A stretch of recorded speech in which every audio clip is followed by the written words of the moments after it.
Oh, the edge is taken. Once again, it's the left-hander again. And the Delhi Capitals have managed to do something they wanted. Silence the one. এবার নিয়ে টানা 5 বার out করলেন cutter master Mustafizur Rahman বিশ্ববিখ্যাত hitman Rohit শর্মাকে। তো চলুন এখন দেখে নিই আজকের সমীকরণটা। মুস্তাফিজুর রহমান 4 ওভারে মোট কত রান দিলেন এবং কত উইকেট শিকার করলেন। যেখানে ম্যাচের শুরুতেই বিধ্বংসী ব্যাটিং করছিলেন রোহিত শর্মা এবং রিকেলটন।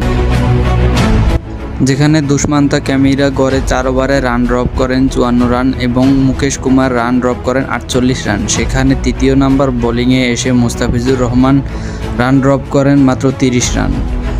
মুস্তাফিজুর রহমানের পাওয়ার প্লে 3 নম্বর ওভারের প্রথম বলে একটি সিঙ্গেল হয়, দ্বিতীয় বলে একটি উইকেট শিকার হয়। সেই উইকেটটি হচ্ছে রোহিত শর্মা। তো সমীকরণে দ্বারায় পাওয়ার প্লে 3 নম্বর ওভারে মাত্র 3 রান ড্রপ করেন এবং পাওয়ার প্লের 5 নম্বর ওভারে গিয়ে তাকে একটি 4 এবং 6 হজম করতে হয় এবং 14 নম্বর ওভারে 9 রান এবং 18 নম্বর ডেথ ওভারে তিনি 6 রান হজম করেন।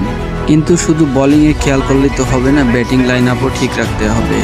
তো দিল্লির ব্যাটিং লাইন আপটা তেমন একটা গড়ে সুবিধা করতে পারেনি, যার সমীকরণ দ্বারায় হার দিয়ে